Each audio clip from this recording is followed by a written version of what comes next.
परमेश्वर की संतान, हम आपका अभिनंदन करते हैं, स्वागत करते हैं। और आज हमारा शीर्षक है पारदर्शी जीवन, ट्रांसपेरेंट लाइफ। इसके लिए हम सबसे पहले परमेश्वर को आगे रखते हुए बताएंगे कि परमेश्वर की पर्सनालिटी और उसका पारदर्शी जीवन कैरेक्टरिस्टिक क्या है। परमेश्वर ओमनीपोटेंट है, ही इज ऑल पावरफुल, सर्वशक्तिमान परमेश्वर है। Omniscient, he is all knowing God, सर्वज्ञानी, सब कुछ जानता है। Omnipresent, he is everywhere all the time, सर्वव्यापी है। इसलिए हमारा जीवन पूर्ण रूप से परमेश्वर के प्रति पारदर्शी होना बहुत जरूरी है। हम कोई भी सेवा करें, भलाई करें, दान पुण्य करें, ये सब कुछ मनुष्य को दिखाने के लिए नहीं, लेकिन परमेश्वर को भाता हुआ होना चाहिए। इसलिए परमेश्वर का वचन कहता है, वो ये कहता है, मार्ग सत्य जीवन में हूँ।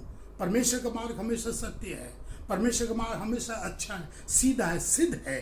वो परमेश्वर सच बोलता है और वो सच चाहता है कि हम बोलें, और उसका जीवन एकदम शुद्ध पवित्र है, प्योर है, और वो चाहता है कि हमारा जीवन भी हो। इसीलिए हमारा जीवन पारदर्शी होना चाहिए। अपने वचन में यह कहता है, अपने कर्म से, अपने वचन से, अपने चाल चलन से हमें पारदर्शी होना चाहिए। परमेश्वर का वचन भजन संहिता 11:4 में क्या कहता है? परमेश्वर अपने पवित्र भवन में है, परमेश्वर का सिंहासन स्वर्ग में है। उसकी आंखें मनुष्य की संतान को नित देखती रहती हैं और उसकी पलकें उसको जांचती हैं। उसकी पलकें हमें जांचती रहती हैं, हमारा जीवन को देखती रहती है।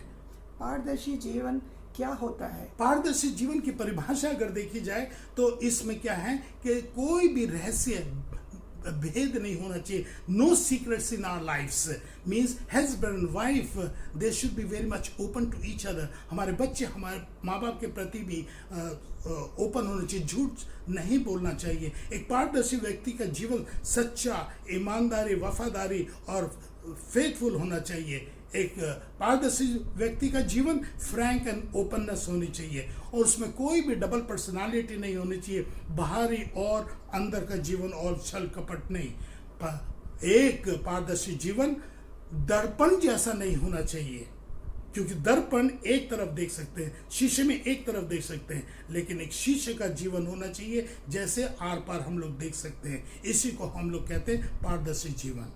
परमेश्वर का वचन पारदर्शी जीवन के बारे में क्या कहता है? परमेश्वर का वचन क्या कहता है, तो उसको हम परमेश्वर के वचन के द्वारा देखें। आयुब 34:21 क्या कहता है? क्योंकि परमेश्वर की आंखें मनुष्य के चाल चलन पर लगी रहती है। परमेश्वर हमारे जीवन को चाल चलन को देखता है। वो हमारे चाल चलन कैसे, खोट है या छल कपट है, या सीधा है या छल कपट है, हमारे जीवन, हमारा चाल चलन हमारे पारदर्शी जीवन में बहुत इंपॉर्टेंट है। दूसरा हम लोग देखेंगे नीति वचन 5:21 में क्या लिखा है? मनुष्य के मार्ग यहोवा की दृष्टि में छुपे नहीं हैं। हमारे मार्ग, हमारे जीवन के जो मार्ग हैं वो परमेश्वर देखता है, उसकी हमेशा दृष्टि हमारे ऊपर लगी हुई है। हमने पवित्र शास्त्र में पढ़ा है, सकरा जीवन, चौड़ा जीवन। सकरा जीवन जो स्वर्ग की ओर ले जाता है, और सकरा जीवन वो जीवन है जो कि हमें परमेश्वर को भाता है, और चौड़ा जीवन वो है जो परमेश्वर को नहीं भाता है। इसलिए हमारा मार्ग, हमारे पारदर्शी जीवन में बहुत इम्पोर्टेंट या बहुत महत्वपूर्ण होता है। और तीसरा देखेंगे जो नीति वचन 15:3 में क्या है?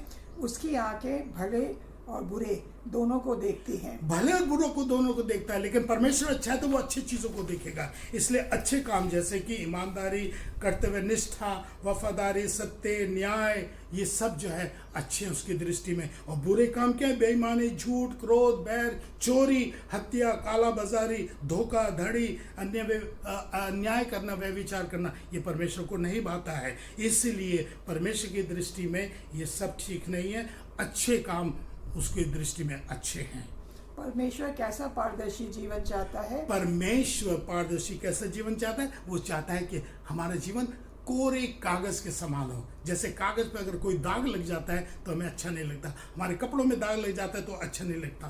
तो परमेश्वर चाहता है कि हमारा पारदर्शी जीवन एक कोरे कागज के समान हो। वो नहीं चाहता कि शान शौकत, गाड़ी मोटर, रूप रंग, वो संसारिक जीवन को, संसारिक अभिलाषों से वो प्लीज नहीं होता। जो भी कि हम संसार में रहते हैं वो संसार उसने हमें दिया, लेकिन संसारिक अभिलाषाओं से परमेश्वर हमसे खुश नहीं होता, वो नहीं चाहता, लेकिन वो धार्मिकता से पसंद होता है। धार्मिकता क्या है? नम्रता है, दीनता है, न्यायप्रिय, निस्वार्थ है, वफादारी है और उसकी आज्ञाओं का पालन करना, वही उसको भाता है। यही हम आपको बताना चाहते हैं कि परमेश्वर यही चाहता है। देखिए, आज हम पवित्र शास्त्र में देखेंगे दो व्यक्ति हैं जो प्रार्थना करने के लिए जाते हैं, और वो कौन है? एक फारसी, एक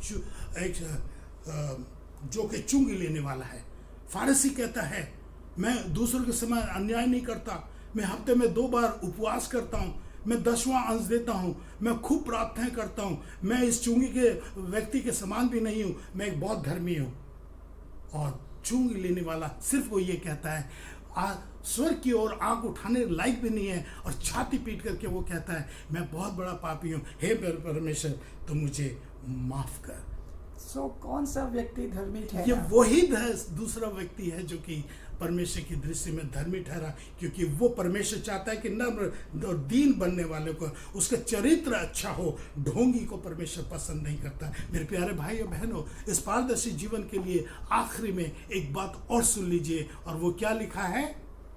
यीशु मसीह पहली बार जब दुनिया में आया तो उसने हमारे पापों के लिए कोड़ों की मार खाई, सूली पर चढ़ा, मर गया और स्वर्ग पर उठा लिया गया। लेकिन अब जब वो आएगा, वो एक न्यायी के रूप में आएगा, न्याय करने आएगा। इसलिए अपने अपने जीवन को जांच ले, क्योंकि खुल जाएंगी किताबें जब भी हिसाब होगा। इंसाफ का तराजू यीशु के हाथ होगा। इंसाफ का तराजू यीशु के हाथ में होगा।